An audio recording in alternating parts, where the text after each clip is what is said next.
Oi gente, meu nome é Kézia Rodrigues e sejam bem-vindos ao quadro Ceso por Amor.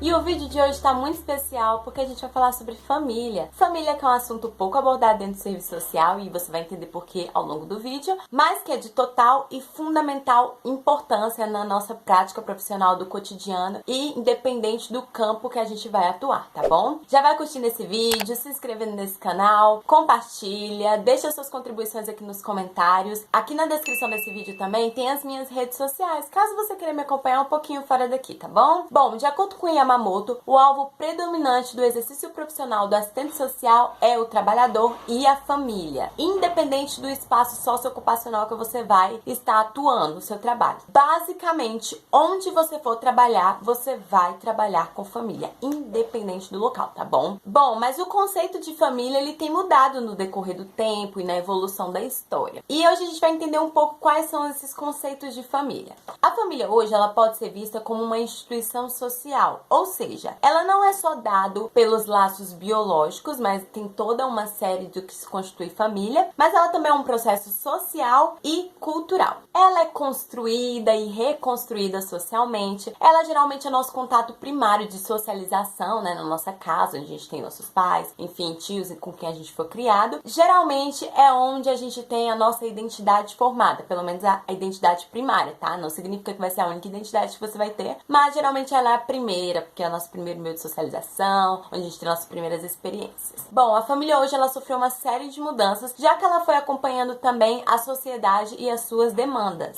Então, não dá para pensar família sem pensar sociedade. Um dos instrumentais que o assistente social mais utilizava antigamente, antes de ter a reconceituação do serviço social e tal, era o estudo social de caso. A gente ainda utiliza esse instrumental, só que era feito de uma forma diferente. A gente trazia que as ideias das relações sociais, enfim, as problemáticas que eram postas, elas tinham que ser resolvidas de imediato e trazer algumas soluções. E geralmente a responsabilidade disso era somente do indivíduo, ou seja, da família. A sociedade não tinha muito nada a ver e nem muita intervenção em como eles levavam a sua dinâmica ou seus modos de vida. Inclusive, para que você pudesse solicitar algum auxílio ou para que você obtesse o acesso a algum tipo de auxílio, era necessário uma série de procedimentos. Posteriormente, existiam umas exigências para que você mudasse o modo de viver seu e da sua família, enfim, porque o problema era individual, era somente seu, não tinha essa leitura crítica social. Eu conto mais disso na história do serviço social, que eu vou deixar a card aqui em cima para depois você poder ver.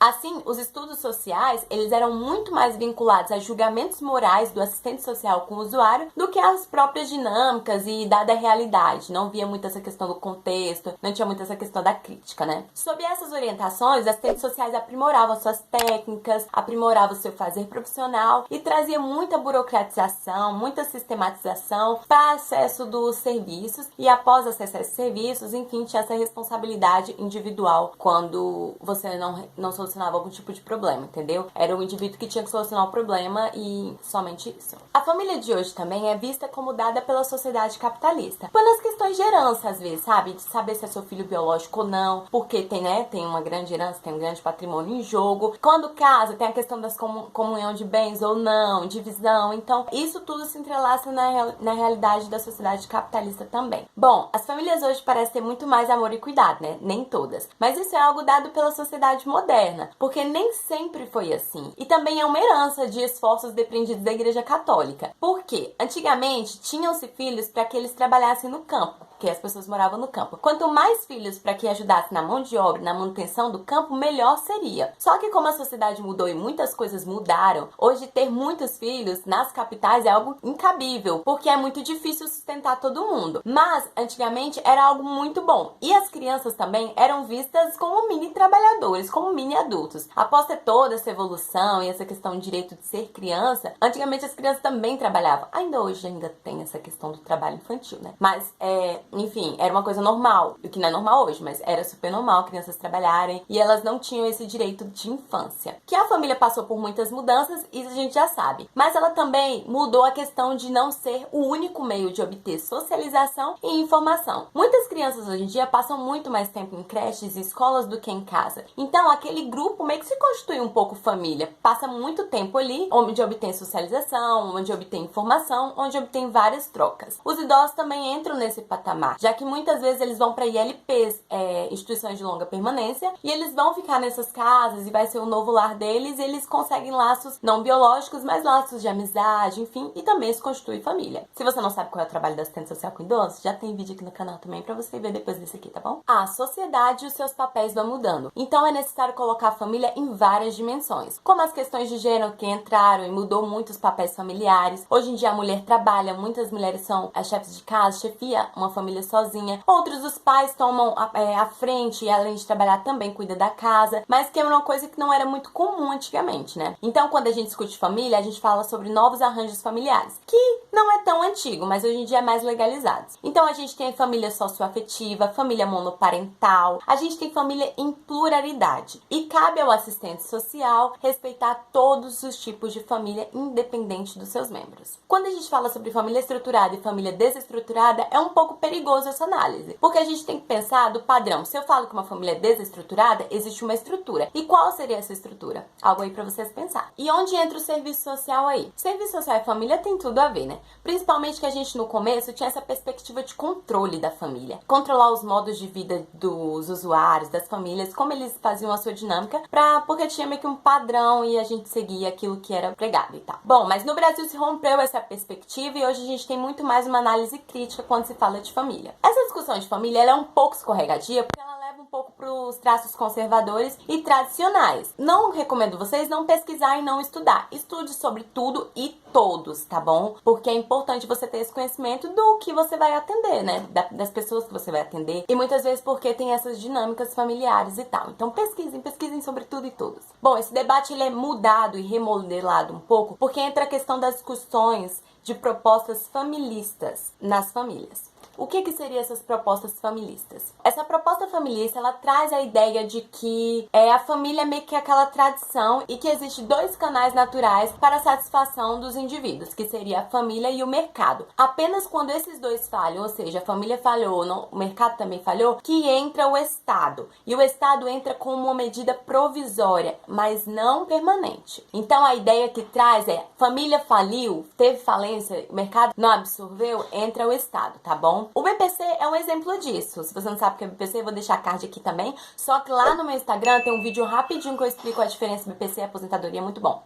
Voltando. Então, a família ela é central quando se diz a discussão da proteção social. O que cabe ao assistente social é a análise das questões sociais. Então, a gente não vê família mais somente como um lar de amor, de alegria e tudo. Não somente, mas muitas vezes ela é uma das principais causadoras de violência, de dor, de exploração. Então, a gente analisa tudo isso em todo o contexto que se encontra. Eu vou deixar um artigo aqui da Mota, que fala sobre família. Ela fala muito sobre família e ela é uma das pessoas que mais fala desse tema. Eu vou deixar um bem claro que eu encontrei. Pra gente lidar com essas dinâmicas familiares, ela coloca que a gente tem que andar em 3 dimensões basicamente, em 3 grandes processos. O primeiro processo seria político-organizativo com o trabalho com as famílias, ou seja, implica a gente não somente trazer atendimento do que as pessoas precisam de imediato, mas recolocá-las em consciência dos seus direitos, em programas de âmbitos coletivos, informar sobre participações sociais em vários comitês, em vários conselhos de direitos, em movimentos sociais e etc,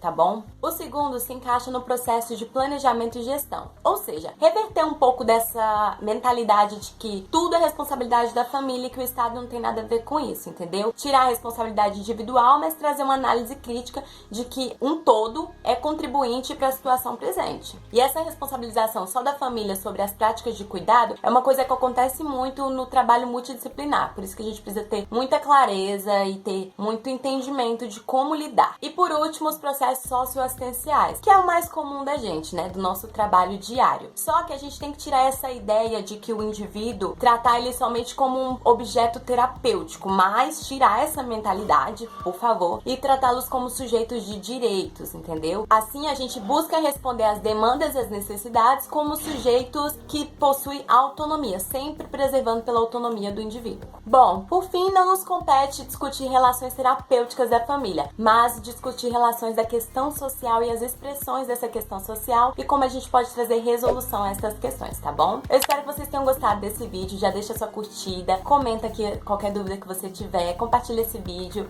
e vamos lá que o nosso canal tá crescendo, tá bom? Muito obrigada a todo mundo que ficou até aqui. Um beijo no coração de vocês, meus amores. Fiquem bem e até a próxima. Tchau!